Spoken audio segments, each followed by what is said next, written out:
Hello बच्चों, let's read the question. Two Polaroids are placed in the path of unpolarized beam of intensity I naught such that no light is emitted from the second Polaroid. If a third Polaroid whose polarization axis make an angle theta with the polarization axis of first Polaroid is placed between these Polaroids, then intensity of light emerging from the last Polaroid will be, here we have given 4 options. Now, to answer this question first, we will discuss here the key concept and here the key concept is Malus law. तो जो Malus law है ये हमें बताता है कि अगर हमने यहाँ पे दो पोल का यूज किया है उस पर्टिकुलर केस में जो हमारे पास यहाँ पे पोलराइज लाइट की इंटेंसिटी होती है from the given polaroid it is given as I equals I naught into cos square theta. Theta is the angle between two given polaroids. यानी अगर हमारे पास यहाँ पे एक पोलराइड ये है और दूसरा पोलराइड इसके साथ यहाँ पे थीटा एंगल के साथ रखा हुआ है, उस पर्टिकुलर केस में जो यहाँ से लाइट एमर्ज होती है उसकी जो इंटेंसिटी होती है वो डिपेंड करती है एक तो यहाँ पे जो फर्स्ट पोलराइड हमने रखा है उससे कितनी लाइट हमारे पास यहाँ पे एमर्ज हो रही है और साथ में डिपेंड करता है कि इन दोनों के बीच का यहाँ पे एंगल कितना दे रखा है and it is denoted by the Malus law. तो अकॉर्डिंग टू द क्वेश्चन हमारे पास यहाँ पे दो पोलरॉइड्स दे रखे हैं और इस तरीके से हमने दोनों पोलरॉइड्स को रखा है कि जब यहाँ पे लाइट एमिट करती है फ्रॉम दी सेकेंड पोलरॉइड तो उसकी जो इंटेंसिटी होती है दैट इज इक्वल टू 0. यानी अगर हम बात करें ये हमारे पास आ गया फर्स्ट पोलरॉइड, दूसरा जो पोलरॉइड होगा हमने उसको इस तरीके से प्लेस करा है कि यहाँ पे जब लाइट यहाँ पे एमिट करती है तो उसकी जो इंटेंसिटी होती है इट इज इक्वल टू 0. तो सबसे पहले हम ये देखेंगे कि इन दोनों को हमने किस तरीके से प्लेस करा है जो कि यहाँ पे जो इंटेंसिटी हमें देखने को मिल रही है it is equal to 0. So we can say अगर यहाँ पे हम लाइट की इंटेंसिटी आई डैश कंसिडर करते हैं so it will be I dash equals जो फर्स्ट पोलरॉइड हमने यूज किया था.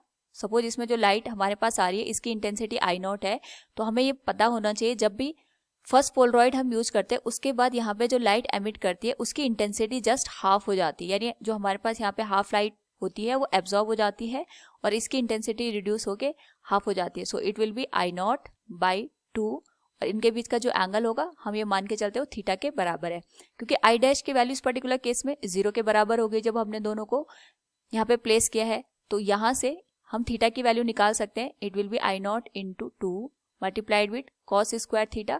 तो यहाँ से हम देख सकते हैं कि हमारे पास कॉस थीटा की वैल्यू 0 के बराबर होगी. इसका मतलब जो थीटा की वैल्यू होगी it will be equal to 90 degree. दोनों जो पोलरॉइड हमने रखे हुए हैं वो एक दूसरे से 90 डिग्री के एंगल पे प्लेस किए होंगे. तो इनकी कुछ कंडीशन ऐसे होगी, ये हमने यहाँ पे यूज कर दिया first Polaroid, this will be the second Polaroid, ये हमारे पास आ गया P1, इट इज P2 और हमने यहाँ पे एक और पोलरॉइड यूज किया है P3. इसकी पोजीशन कुछ इस तरीके से रखी है कि ये हमारे पास यहाँ पे P1 के साथ थीटा एंगल पे प्लेस किया है. तो हमें पता है कि जो P1 और P2 हैं ये एक दूसरे के साथ 90 डिग्री के एंगल पे है और अगर हम ये मान के चल रहे हैं P1 और P3 के बीच का जो एंगल है इट इज थीटा. अगर मैं इसको यहाँ पे एक साथ ड्रॉ करूं तो ये आ गया हमारे पास P1, ये P1 की कंडीशन हो गई, ये आ गई P2 की कंडीशन और ये हमारे पास यहाँ पे P3 की कंडीशन आ जाएगी. ये हमको एंगल को अंडरस्टैंड करने में हेल्प करेगा. हमें पता है कि P3 और P1 के बीच का जो एंगल है ये थीटा के बराबर है, P1 और P2 के बीच का जो एंगल है ये 90 डिग्री के बराबर है.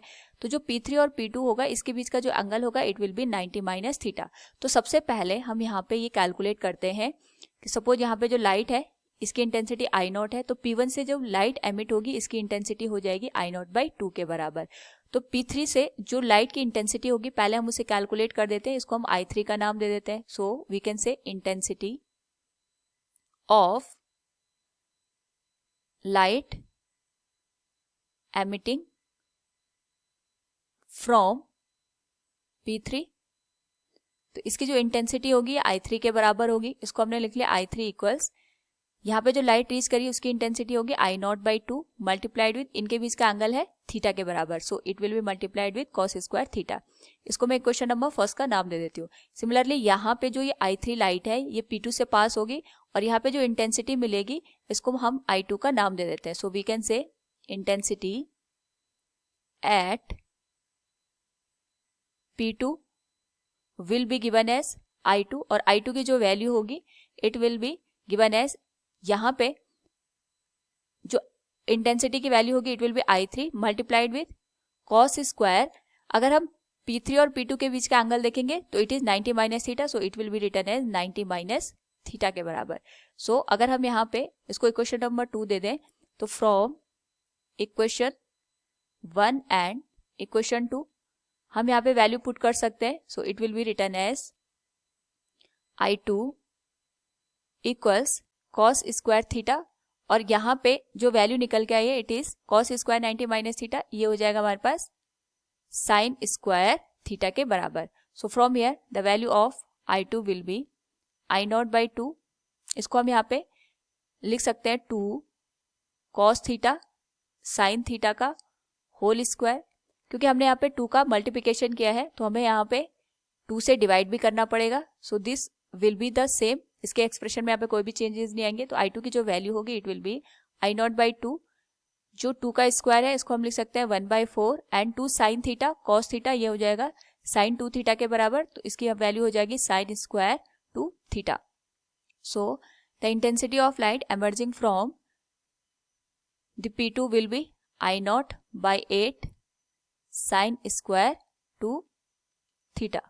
It will be the final answer. So from the given question we can say here the intensity of light emerging from the last Polaroid will be, it will be I0 by 8 sin square 2 theta. From the given option A will be the correct one. Hope all you understood it. Thank you and best of luck.